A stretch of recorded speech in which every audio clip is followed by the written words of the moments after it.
What's up everybody, this is Danny, and today we're gonna go inside the Apple store and check out the brand new Apple Watch. I'm actually really excited to check it out, so let's go and see what this thing's all about. So if you're interested in buying an Apple Watch, just know that there is a variety of styles and different bands across all kinds of different prices. So you have the Apple Watch Sport, which is the cheapest with just the glass display, and then you have the Watch Edition, which has real gold, and it goes all the way up to $17,000. That's crazy.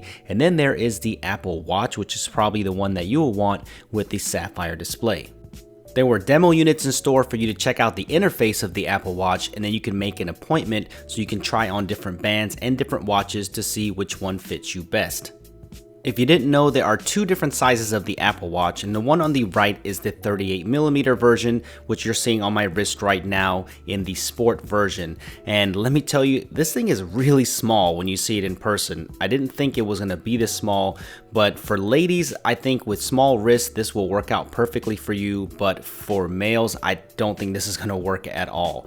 But this Sport band here is a lot better feeling than I thought it was going to be. It wasn't as cheap feeling as I thought it was going to be, and actually the construction of the Apple Watch with this nice rounded screen, it's a big plus, and the resolution of it is awesome. It looks great. Here is the 42mm version in the Sport Space Gray, which looks really sharp by the way, but in first impressions, it is really small on the wrist as well, and I'll show you a comparison with the Moto 360 in just a little bit, but compared to Android Wear watches, this watch feels really small on your wrist. The size actually might have an advantage because it doesn't feel very heavy on the wrist. It's more compact, so I think it makes it a little bit more comfortable than the other watches I've tried. I didn't know what to expect when I tried these different bands on, but the surprise hit for me was really the leather loop. I really like the way that this felt on the wrist. What's cool about this band is that every one of these individual loops are magnets, so it's really easy to adjust and it's really easy to take on and off. The next band that I looked at was one of the metal ones, and it is the Milanese Loop.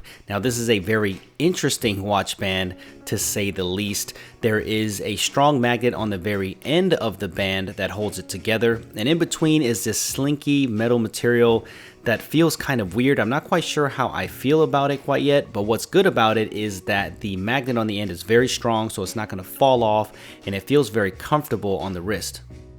My favorite metal band that I tried on is the stainless steel Link bracelet. Now I didn't think it was going to look this good in person because in the pictures it definitely didn't look as good, but it's very traditional the way you put it on and you take off the band. But what's not traditional at all is how you change the link size on this, because all you have to do is see those little buttons there. If you push on one of those buttons, one of the links come right out and you just connect it, so it's very easy to resize on your own.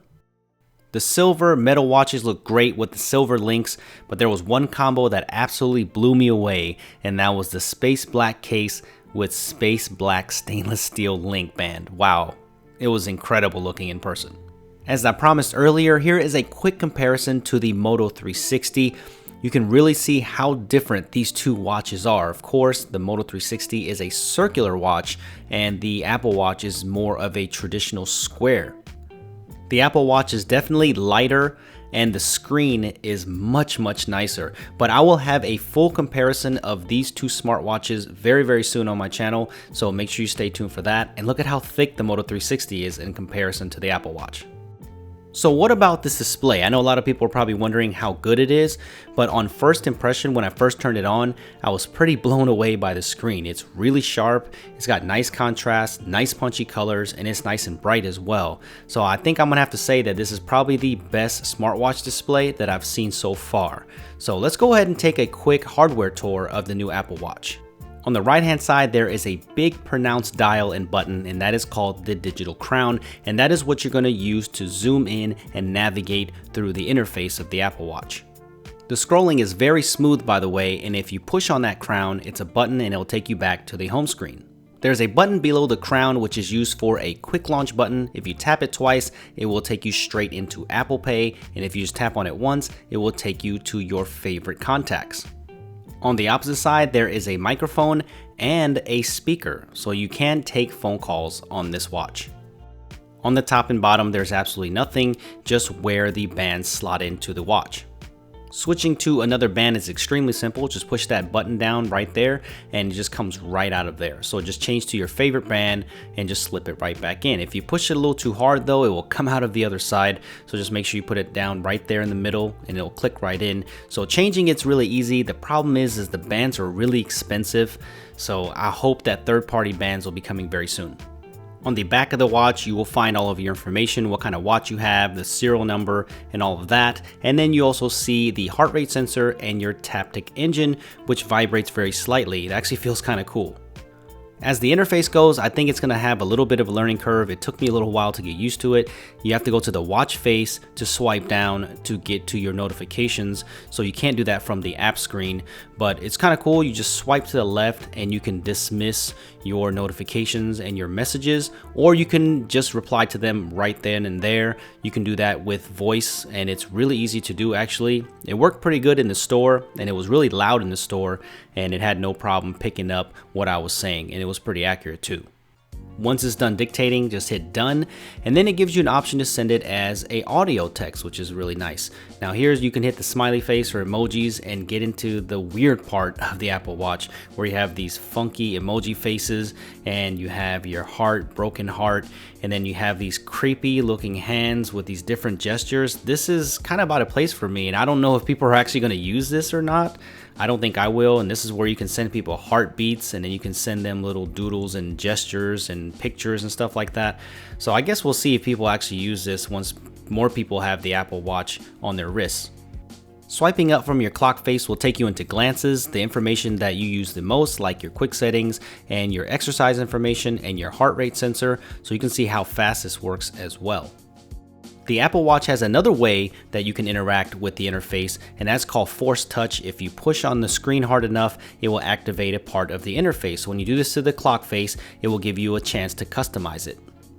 Customizing the face is probably the best way to show you the integration between the digital crown and the touchscreen. So you have to touch on what you want and then change it with the digital crown. So I think this is going to take some time to get used to. I think most people are going to want to touch and swipe. So I think this interface is definitely going to get some time to get used to, and it's going to have a learning curve. What's interesting and unique about the Apple Watch is that it's going to have full apps. So if you're going to go into your music app, you're going to be able to go into different playlists and different artists and different songs, and you can change that directly from the watch. With right now with competitors, you really can't do. And you have full integrated rich email, which is very nice. You don't have to take your phone out of your pocket to see the pictures and your full email. So I can see that being very useful. But things like the Photos app here, where you have all of your photos into your watch, I don't know why this is really practical, because who's going to want to share pictures on that tiny screen? It doesn't make any sense for me. So I won't know how good this is until I actually get the watch on my wrist and use it for a couple of weeks and see how important this glanceable information is without pulling out your smartphone. Apple's version of the watch is a little bit different than what's on the market right now, but the actual necessity of a smartwatch is still in question, so I can't wait to get this on my wrist and try it for at least a couple of weeks to see if they're doing it better than everybody else. Alright, well that about wraps it up. So I hope you guys enjoyed the first impressions and first look of the Apple Watch, and give me a thumbs up if you enjoyed this video, and make sure you subscribe to my channel for a lot more Apple Watch coverage, and also follow me on Twitter at SuperScientific if you have any questions, and I will see you guys in the next video.